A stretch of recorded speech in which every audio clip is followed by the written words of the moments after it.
Well, good morning, fellowship. My name's Rick. I'm batting cleanup. Fourth week of our series Out of Egypt, and I get a chance to close it out this morning. A couple of housekeeping things first. If you were a mom and you brought your young children to the 4:30 Wednesday matinee of Barbie at the Pinnacle 18, and you looked in the back and saw an old white-haired guy sitting there and thought, that looks like my pastor sitting by himself in the Barbie movie. Full transparency, it was. For research purposes only. I'm serious.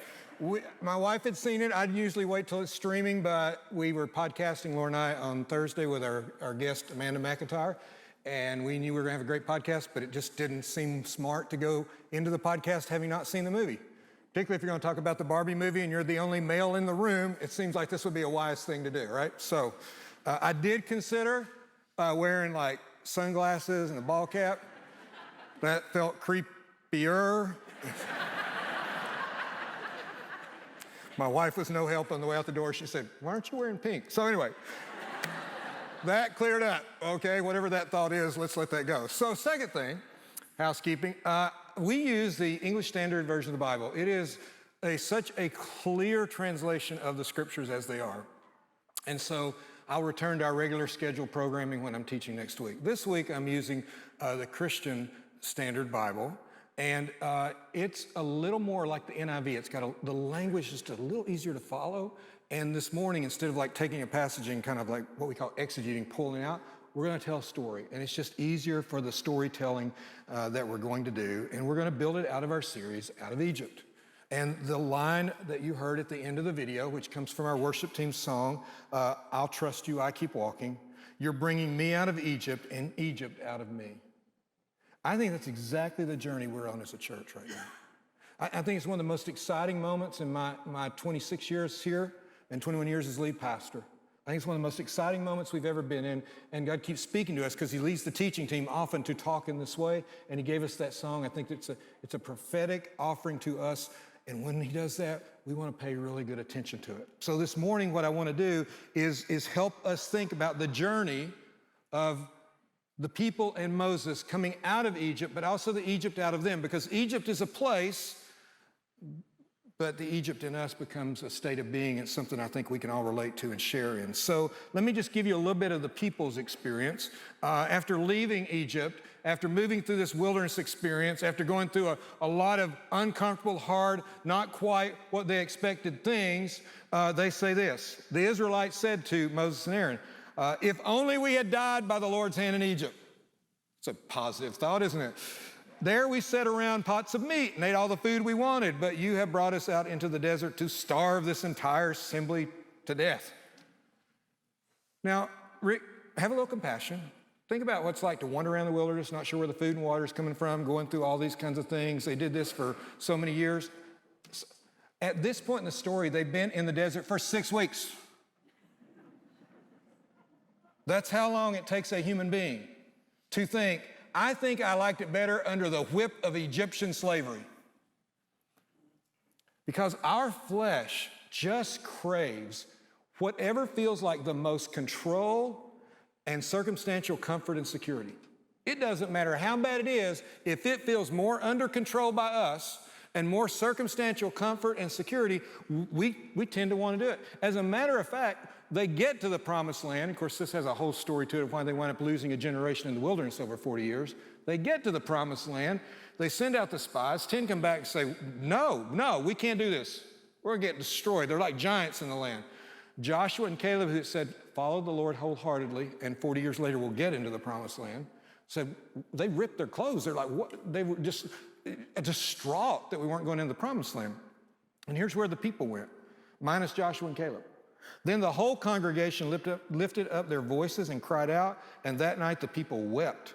And all of the Israelites grumbled against Moses and Aaron, and the whole congregation said to them, if only we had died in the land of Egypt, or if only we had died in this wilderness.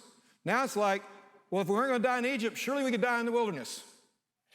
Why is the Lord bringing us into the land to fall by the sword? Our wives and children will become plunder. Would it not have been better for us to go back to Egypt? And then the great mob mentality. So they said to one another, let us appoint a leader and return to Egypt. Because Moses is going to keep going.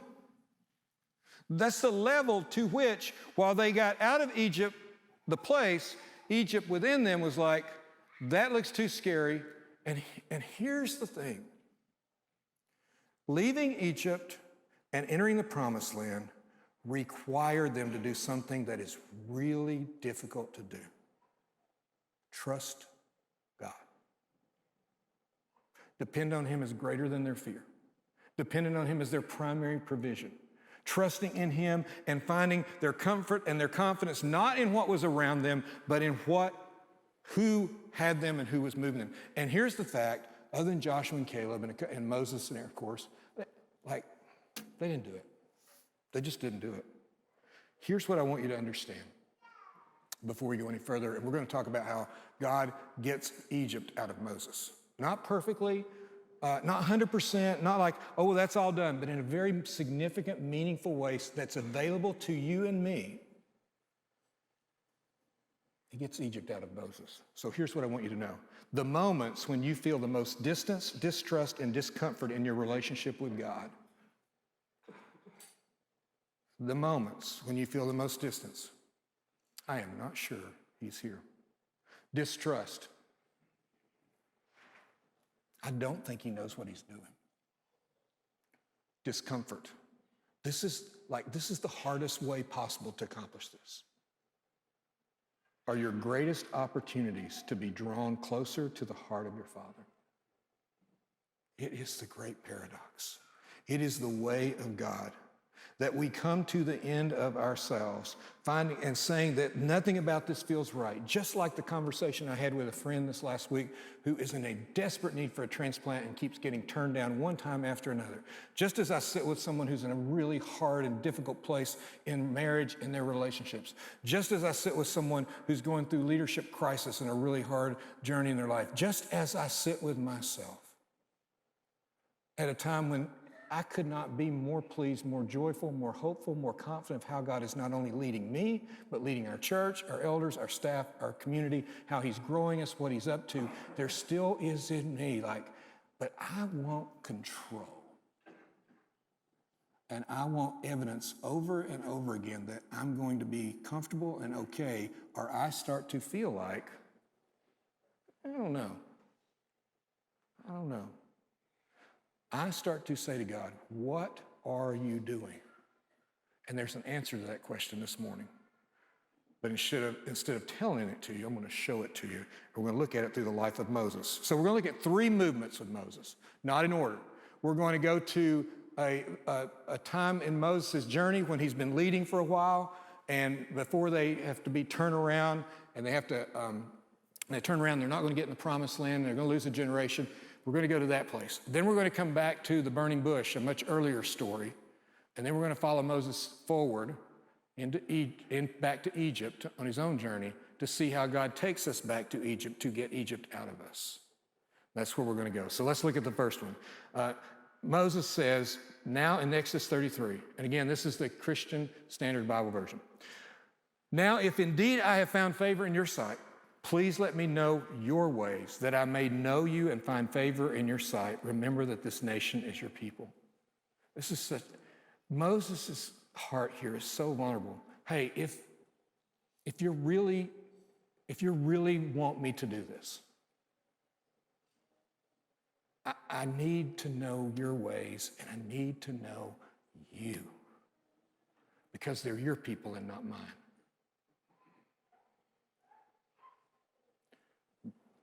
Quick parallel. Whatever that thing is that you're like, what are you doing, God?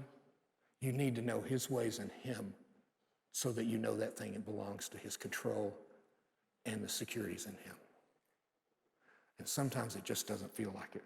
The Lord answered, my presence will go with you and I will give you rest. And here comes one of the great passages of scripture that many of you know if you've grown up in church or looked on Pinterest, all right? So you've got this passage. Here we go. If your presence does not go with us, Moses replied, do not lead us up from here. I don't want to take another step without your presence. Those of you who are followers of Jesus, at your core of your being, isn't that what you want? His presence. But the flesh and the Egypt can get in the way, but not right now for Moses, like he is in. He says, for how then can it be known that your people and I have found favor in your sight unless you go with us? How else would we be distinguished from all the other people on the face of the earth? Our existence, our identity, everything about us belongs to who you are and that we belong to you. This is one of the most intimate, personal, emotional, mental, spiritual, it's intimate on so many levels. It is probably the most intimate conversation with God that anyone has in Scripture except for Jesus himself. He says, we're yours. And if we don't have you, we ain't got anything. So the Lord said to Moses, I will do this very thing you've asked, for you have found favor in my sight, and I know you by name. What an interesting language.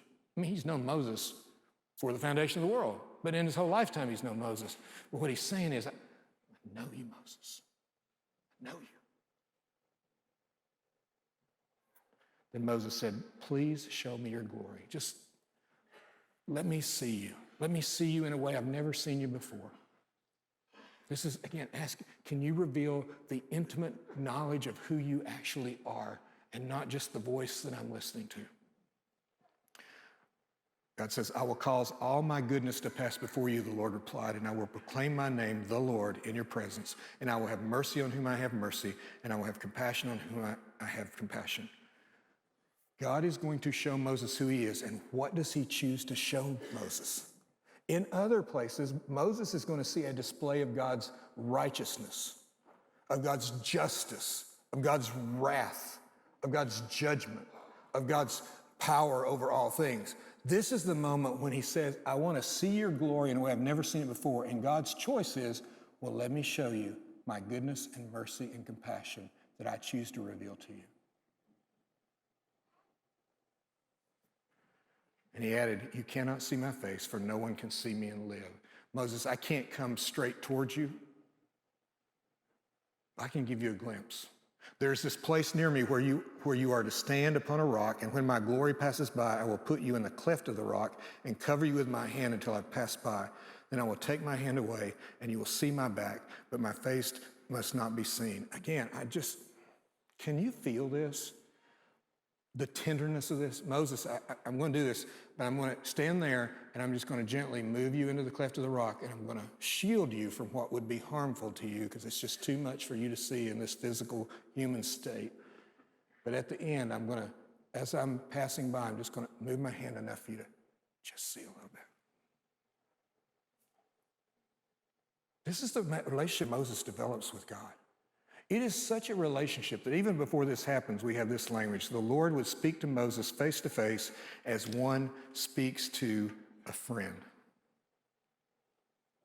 God has been not getting Moses out of Egypt, but getting Egypt out of Moses over this period of time so that he might be intimately acquainted with Moses and Moses experience it. Experience him saying his name. Experience him making himself known. And if you are a follower of Jesus, this is what you want.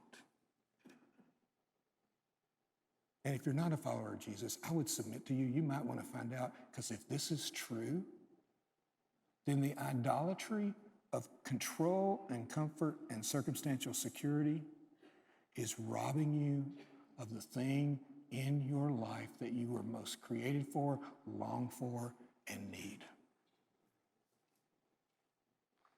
Egypt takes away our intimacy with God.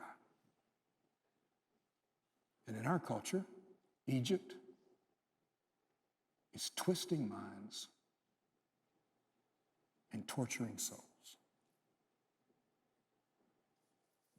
And I think, I'm going to submit it to you.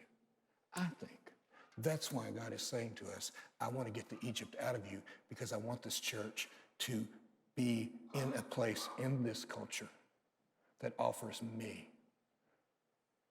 Not big church, not religion, not great programs, not great people. I mean, amazing. You see Liv, you just see one more amazing staff member that we have. Heard Brian earlier. Me. But for that to happen, it has to be in us. And it had to be in Moses, and Moses had to learn it. So this is one of the ways Moses learned it. There's many other things. There's no doubt the plagues, parting the Red Sea, were part of it. But I think this is much more significant in how Moses actually learned. Exodus 3:4, what we call the burning bush moment. Moses sees a burning bush, and this is what happens.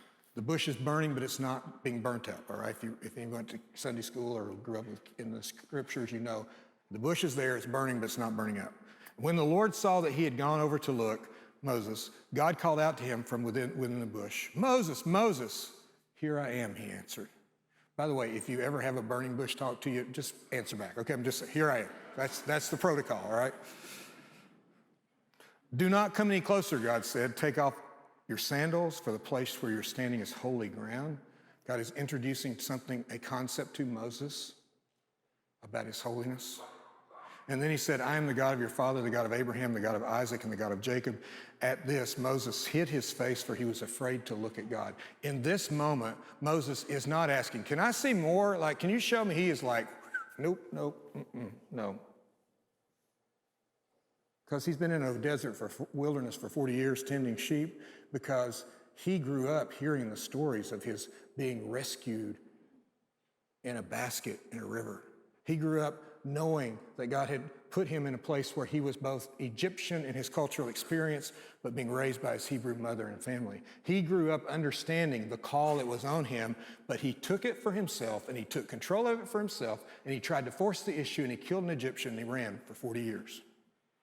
And so he's like, I'm not. And the Lord said, "I have indeed seen the affliction of my people in Egypt. I have heard them crying out because of their oppressors, and I am aware of their sufferings. I have come down to rescue them from the hand of the Egyptians, to bring them out of that land to a good and spacious land, a land flowing with milk and honey, the home of the Canaanites, the Hittites, the Amorites, Perizzites, Hivites, and Jebusites." And Moses is thinking, good for you. It's about time. Go get him. And why are you telling me this? "And now the cry of the Israelites has reached me, and I have seen how severely the Egyptians are oppressing them. Therefore, go, I am sending you to Pharaoh to bring my people, the Israelites, out of Egypt." And Moses isn't saying, "If your presence will go with me, I'm going." He's going to say, no. 5 times. No. Bad idea. Bad strategy. Won't work. Not good. I don't want to go back and get killed. Egyptians hate me. And later God would tell them, well, they've all died since then. Yeah, but they know the story. Once they figure out who I am, I'm gone. Moses asked God, "Who am I that I should go to Pharaoh and bring the Israelites out of Egypt?" "You got the wrong guy. Not my thing. Not going." "I will surely be with you," God said, "and this will be the sign to you that I have sent you. When you brought the people out of Egypt, all of you will worship God on this mountain. I will confirm this, and you will see it, Moses, after, not before. The only reason you're going to go before is me." Moses asked God, "Suppose I go to the Israelites and say to them, 'The God of your fathers has sent me to you,' and they ask me, 'What is his name?' What should I tell them?" Like, can you give me something to work with here? He's just stalling. He's just trying to avoid. He has no intention, desire, God will answer every question, and he'll still say no. He'll still say, go get somebody else. God said to Moses, "I am who I am." God presents himself as the self-defining, self-generating, omnipotent, omnipresent, omniscient God, the sovereign God, transcendent of all creation. "This is what you say to the Israelites, 'I am has sent me to you.'" This language is going to get Jesus in a lot of trouble later when he claims to be I am with God. God also told Moses, "Say to the Israelites, 'The Lord, the God of your fathers, the God of Abraham, the God of Isaac, the God of Jacob has sent me to you. This is my name forever, and this is how I'm to be remembered in every generation.'" Moses, this is who I am. And he gives him some instructions. And these are critical to the rest of the story. Because up to this point, Moses had been arguing. And finally God says, "But I know that the king of Egypt will not allow you to go unless a mighty hand compels him. So I will stretch out my hand and strike the Egyptians with all the wonders I will perform among them. And after that, he will release you." God said, Moses, I'm going to do this. Chapter 4, verse 21. When you go back to Egypt, see that you perform before Pharaoh all the wonders I put within your power, but I will harden his heart so that he will not let the people go. You can go back to the first teaching in the series where Greg Pinkner talked about this hardening of Pharaoh's heart. What's going on in terms of God's will and work and theologically in that.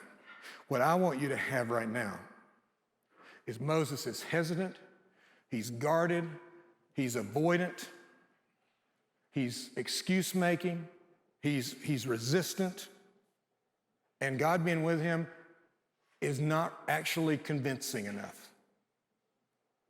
So what do you do when you have somebody who's just not convinced? What does God do? Takes them back to Egypt and shows them who he is. If you want to know him, expect that at times you'll be taken back to your Egypt in you to keep learning who he is, because this is the point. So Moses does what's asked of him. He goes back to to Egypt. He tells Pharaoh, let my people go, let God's people go, and let them go worship for 3 days in the wilderness. They'll come back, just give them it's just, all God's doing is just, what we say, poking the bear. And so the bear comes out strong. Here's what the bear says, here's what Pharaoh says. By the way, your people are lazy, they're slackers, I don't care for your people. Here's what we're gonna do. You have a quota that you must make of bricks every year. Every month, you got a certain quota. We're gonna keep that same quota. Only now, I'm not gonna deliver you the straw that you've been using. You have to go get it. And we're gonna continue to whip you into your quota, even though now you've got to double your work by going and finding the straw. And of course, the Israelite foreman went and appealed to Pharaoh. Why are you treating your servants this way? No straw has been given to your servants, yet we are told, make bricks. Look, your servants are being beaten, but the fault is with your own people. Give these foremen got some guts. Pharaoh, this isn't happening because of you. This will not work. Pharaoh was not empathic towards them. You are slackers, Pharaoh replied. Slackers, that is why you keep saying, let us go and sacrifice the Lord. Now get to work, you will be given no straw, yet you must deliver the full quota of bricks. This is the way it's gonna be. Now you see what's coming. If you don't know the story, you do see what's coming, right? Moses has gone and done the will of God after telling him it will not work. And when he's gone to do the will of God, things have gotten significantly worse. So much so that now not only do the Egyptians hate him, so do the Hebrews. The Israelite foremen realized they were in trouble when they were told, you must not reduce your daily quota of bricks. And when they left Pharaoh, they confronted Moses and Aaron, who stood waiting to meet them. May the Lord look upon you and judge you, the foreman said, for you have made us a stench before Pharaoh and his officials. You have placed in their hand a sword to kill us. They were ready to kill Moses. It seems to be a theme, Moses getting killed, right? This is actually probably good preparation later for when they turn on him. Because in this moment, Moses' relationship with God will change forever. And you're going to see what was in his mind and his heart when it happened. And it wasn't, oh, it's okay, God's got us. So Moses returned to the Lord and asked, Lord, why have you brought trouble upon this people? Is this why you sent me? Ever since I went to Pharaoh to speak in your name, he has brought trouble on the people, and you have not delivered your people in any way. Moses became angry earlier in his life and killed an Egyptian because he couldn't get things going the way he thought they should go. And now he can't get things going the way he thinks they should go, and he gets angry at God. By the way, if you have anger management issues, Moses is your guy. Read Exodus, read Numbers. Anger is his default setting. It's not a pretty sight sometimes. He gets in a lot of trouble over his anger. Also remember, God called him his friend. Because one thing you did get with Moses is Moses. And the one thing God wants from you is you. Because the one thing he wants to give to you is himself. And sometimes you got to go back to the place where it makes no sense, it doesn't work, where it's uncomfortable, it's distressing, you don't trust him, he feels distant, and he comes and says, let me reintroduce myself to you. Now, what I'm about to read to you could sound like God just powering up on Moses. And if you come from religious backgrounds where that's what you expect religious leaders do, is they power up over people and hammer them, then that's might be how you hear this. But remember this, when God showed his glory, he showed his goodness, his compassion, and his mercy. He's about to show Moses something really powerful. And it's going to be the thing that begins to work Egypt out of Moses, and it is the only thing. It is the only thing. It is the only thing that will get Egypt out of you and me and our ongoing journey as a church. The Lord said to Moses, Exodus 6, now you will see what I will do to Pharaoh. Because of my mighty hand, he will let the people go. Because of my strong hand, he will drive them out of this land. Moses, this story is not about you being the central character.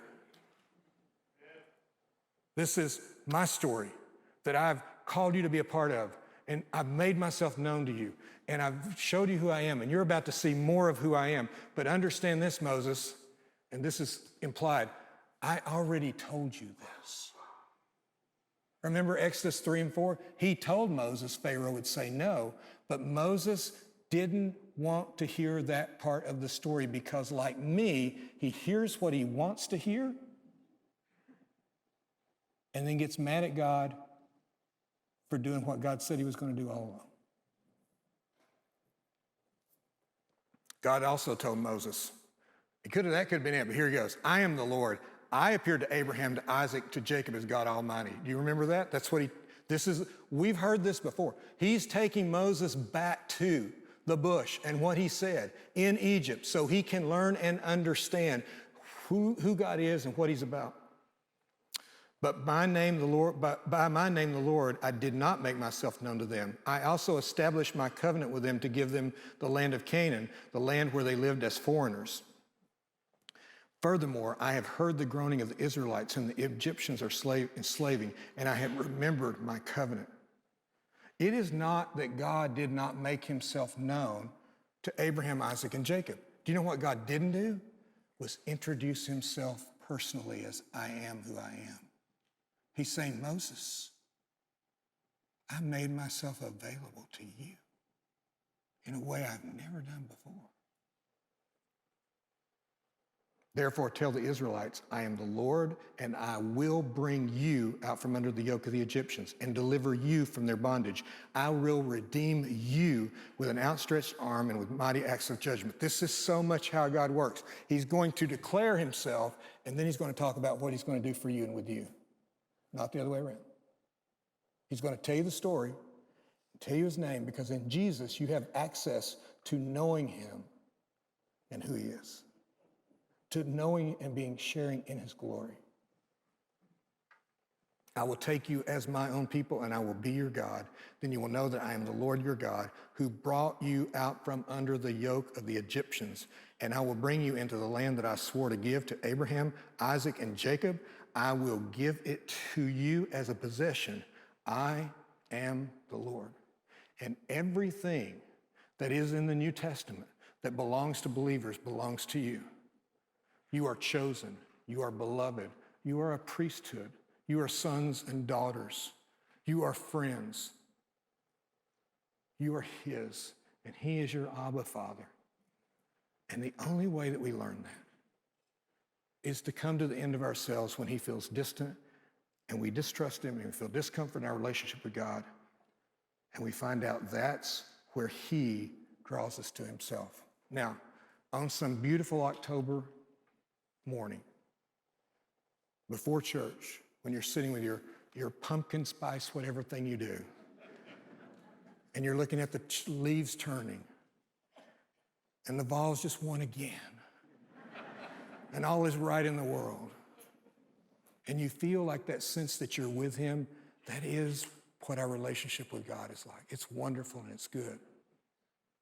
But because of our flesh, if he doesn't take us back to our Egypts and our discomfort, our distrust, and our distance, we never learn who he is in the part of us that does not yet trust and know him. You see, the journey is to follow him into the places where, like, I don't want to do that. I don't want to go there. So when the question is, what are you doing, God? Why am I in this place? And there are hundreds of people in this room right now. That is exactly the place you're in. Or maybe it's not you, but maybe you were in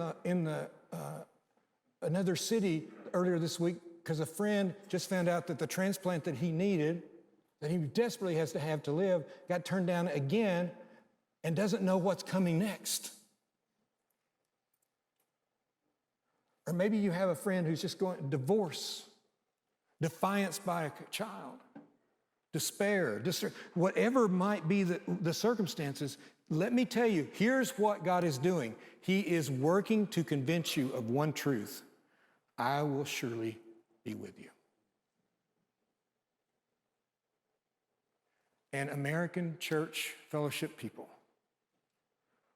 please remember that we must know these truths. Bad theology is such a disaster. It has wrought such horrible, destructive things on the church. But you also have to know it in here. And knowing it in here, and not just in here, means going to the places you don't yet knowing it in here and find out he's with you there. That's your Father pursuing you. That's him loving you. And that's what I think he wants to do with us as a church.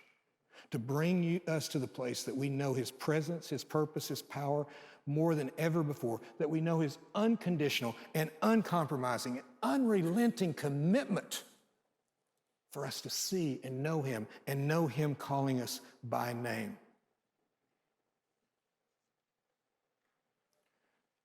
And the only way out of Egypt in us is to meet him there and see him for who he is. Spencer's going to come out and just lead us in a worship prayer time. We've set this morning up for a little bit longer time than usual because I suspect some of you are like me. That while you love and circumstances are where they want to be, and I'm like, I really am in a great place in my life, in the church, I'm in so many ways, there is yet Egypt in me that he keeps pursuing. There are yet moments when he says, that idolatry of yours for personal control, for circumstantial comfort and security, that idolatry is because you still think you're God of this.